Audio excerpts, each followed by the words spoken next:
Hello and welcome to the dungeon. I'm your host Rob, and in today's video we're going to be taking a look at the Creature Codex.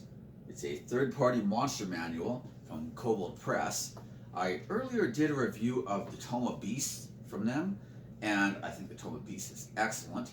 And at that time I said that I'd do one for this book as well, but I just haven't gotten around to it until right now.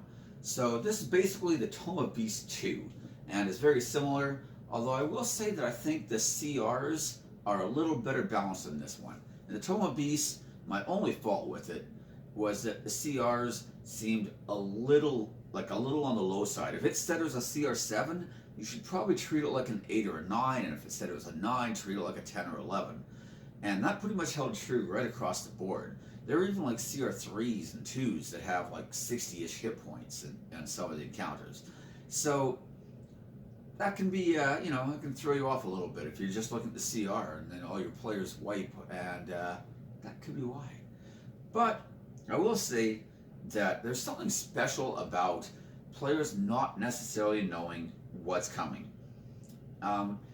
If your players have played the game a lot, like maybe 15, 20, 30 years, maybe even going all the way back to the basic edition, an orc is kind of an orc, and a blue dragon is a blue dragon. And while it may be surprising the first time your players encounter a blue dragon and realize that it breathes lightning instead of fire, on the 101st time or the 201st time or whatever, it's not such a surprise. And sure, stats may vary from edition to edition, and things may be a little harder in this edition and a little easier in previous editions, or vice versa.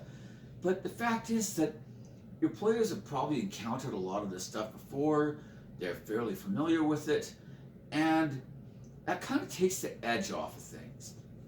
So one thing I want to talk about is that anytime you're dealing with something where you want to be able to throw a bit of a curve at the players, but not necessarily make the fight impossible or unwinnable, I think there's a lot of ways to do that, and one is to just use monsters from other sources they may not be familiar with, and then to kind of build those up. One thing I really like about this one, and of course I just lost my place as I was preparing to do this, is that they have a couple different tribes of like orcs, for example. And if I can find orc, here we go. So they have Black Sun orcs, this is the priestess, they have a warrior on the previous page, they have Green Abyss orcs, and all these different tribes will have like one different ability that makes them a little different. Like maybe they use poison weapons, or maybe they have, some of them have an aggressive ability which allows them to like charge and have extra movement. And I kind of like that aspect.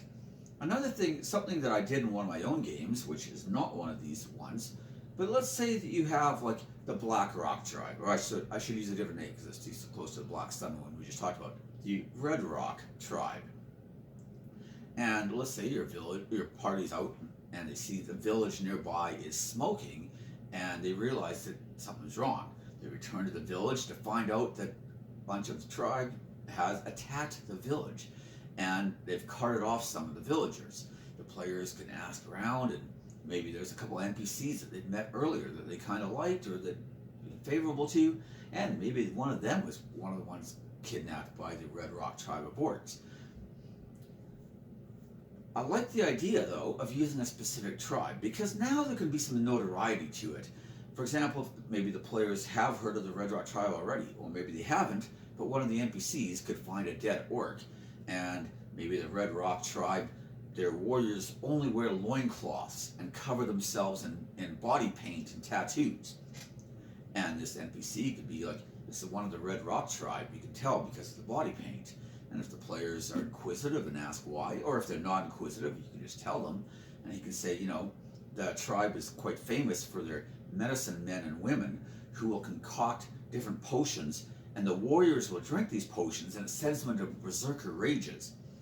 They shrug off basic attacks, they attack with reckless fury, not caring if they live or die, and where some orcs can sometimes be routed and will break and run, the Red Rock tribe never retreat. They just fight to the death or until their task has been accomplished.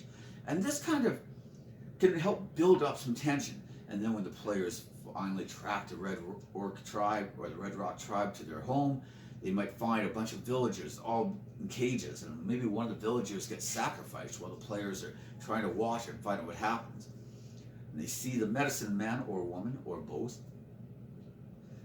preparing this concoction. They see a bunch of the tribal warriors like singing or dancing or whatever in their loincloths and their body paint. And when the players go to fight them, they basically have the barbarian rage ability and reckless attack, for example. They might still just be regular orcs other than that. In fact, I might even take away a different orc ability just to kind of scale them to the right level still. But just the fact that you've kind of built up the tribe and this ferocity and aggressiveness that they have, as well as the fact that they're basically just a tribe of orc barbarians, means that it's going to change the nature of the encounter.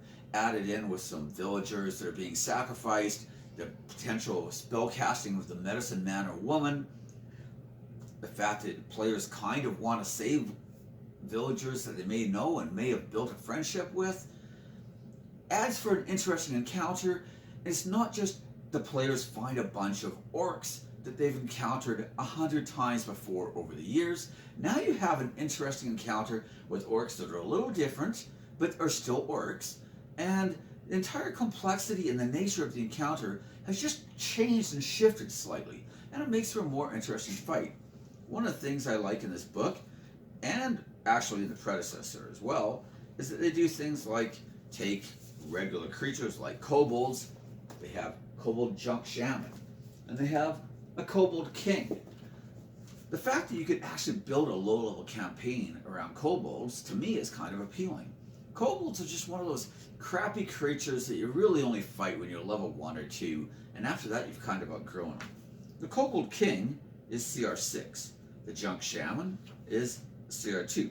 They have kobold elite warriors that are only a CR1, but this means that you could actually have an interesting campaign with some kobold swole bloods, CR3, kobold wizard, CR5.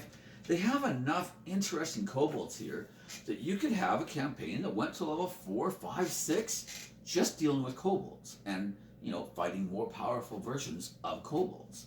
And I like the idea that they're just not some throwaway creature that you only fight at level 1 or 2. They can be a legitimate challenge for a higher level campaign, like up to 5, 6, maybe even 7, if they fight enough of the warriors, culminating in the defeat of the kobold king and, you know, whatever the kobolds were trying to do. I just like that idea. There's also lots of interesting things like some new demon lords and archdevils and those kind of really powerful like CR20 plus type creatures as well. So I think we'll probably I'll show you some of the stuff in the book. We'll go through it in a little more detail. But I just kind of wanted to talk about that as preface. To me, having more monsters is always good. But it's not just having a bunch of stat blocks that you can throw at your players. It's having different twists and turns that can surprise the players and challenge them in different ways. It's about coming at them from different angles that they won't be expecting, because no matter how long they've been playing the game for, they're not going to have seen everything that's in this book or in the Tome of Beasts. A lot of it's different. Some of it's just unique mechanics, and that's one thing I really appreciate about Kobold Press. They didn't just take things out of the monster manual and just reskin them. Yes, they have some orcs and kobolds and demons that are like that, but they also have a bunch of really weird and interesting creatures in their own right. And another thing they have is they actually have their own campaign world called the Midgard setting, and they have all throughout the book different like sidebars where they'll talk about these creatures, how they fit in their own campaign. And even if you're not running the Midgard campaign setting, you can take some of those ideas for your own homebrewed campaigns, or you could probably even slot it into the Forgotten Realms if you really wanted. But I really like the idea of being able to take somebody else's finished stuff and just slide it into my own game, and just, you know, makes it easier for me. It's a little less prep work, and a lot of their ideas are really interesting and creative, and you can just take it for your own game too. So I'm going to end this part of the video here, and then we'll just go through the book. And we'll talk about more. We'll take a look at the end of the book. They have NPC stat blocks and stuff like that for more human type opponents. and I appreciate that kind of stuff because sometimes the best opponents are just other, player character type races, right? So we'll go through that in more detail, and we'll probably end the video. All right? All right, so here we are looking at the book. As you can see, they have a section on their own languages, Umbral and Void Speak. They also talk about how if you don't want to use them, you don't have to. They have a bunch of different types of creatures, of course. I really like some of these automaton type things, right? They have a lot of like mech type creatures, but like interesting ones, not, Robotech mech that doesn't really fit. Bunch of angels.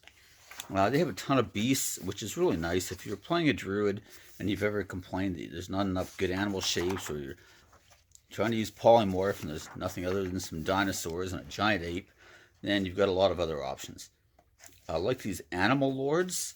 When I was young, I was really into like the Elric books, and in their universe, they had these things called the master types, which were basically like just demigods for different types of creatures, right? So like a dog or a cat or whatever.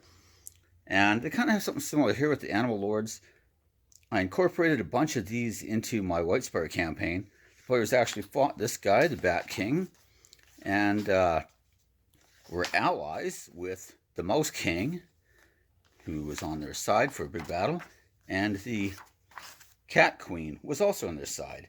And her and the mouse had kind of had to make an alliance of survival, but I liked a lot of the role-playing between the two, because she would always talk about eating the Mouse King. Mostly just, good-natured fun, making fun of him, of course. Now, like I said before, you've got a lot of, like, really interesting creatures. Like, some of this art is just awesome. There's a bunch of clockwork creatures. They even have a clockwork dragon. It's like a 3-headed clockwork dragon, actually. Oh, no, wait, that one's in the Tome of Beasts. Sorry, my bad. Demon Lord. There's a Demon Lord of Rats. He's only a CR 13, which is kind of cool, because it's neat that your players could fight kind of like legendary villains that aren't always CR 20 plus. You know what I mean? We got this thing, which, some sort of Demon Lord here. Rangda. CR 17. We've got a bunch of regular Demon Lords. This guy's awesome. And of course, Archdevils. My players actually fought this guy here in the Whitespire campaign. I gave him a different name, but it was him. A bunch of more dinosaurs, dragons, of course. Just basically all that kind of stuff, everything you can imagine. A bunch of elves, which is sort of interesting. I like the idea. I had a bunch of like evil elven tribes in, the dark forest kind of thing. And so I was able to use a lot of these guys for that. And it gave them a very unique feel. They weren't just regular elves. They were, unique tribes. There's that Kobold King I'd mentioned, and a bunch of the other Kobold types. We got a lot of Celestials, like some high-level ones, too, which is pretty neat. Like, look at this thing. This thing's a CR 19, and it's a huge Celestial. Let me start there. A lot of creepy undead all throughout the book. Manticore King, yeah, that's right.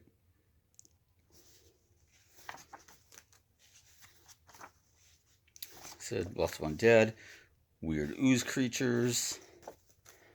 There's those blocks on orcs I'd talked about earlier. And yeah, I mean, just a lot of interesting creatures, some of which are unique, some of which are just,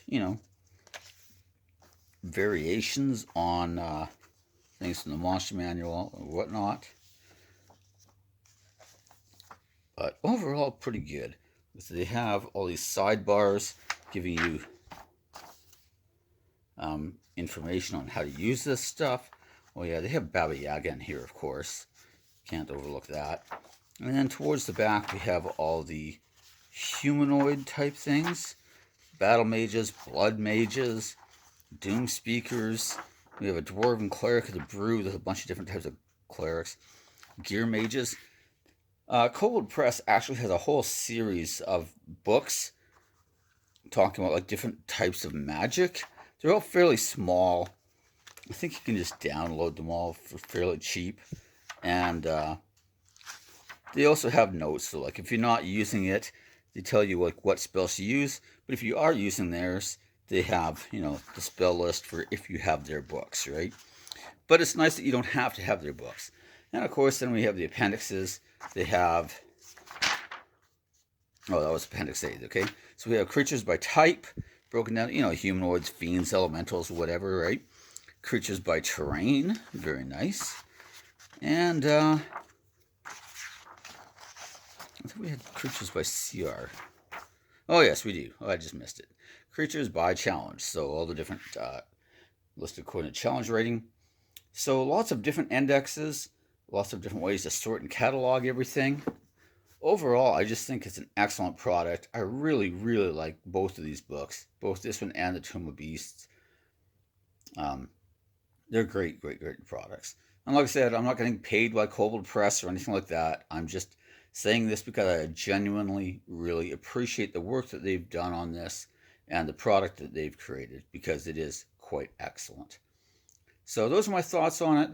As always, feel free to like and subscribe and hit the bell for notifications and all that kind of stuff. I'm sure this isn't your first time ever on YouTube, so you know what to do. Most importantly, though, leave your comments in the comment section. I look forward to reading them all. And thanks for watching. Bye.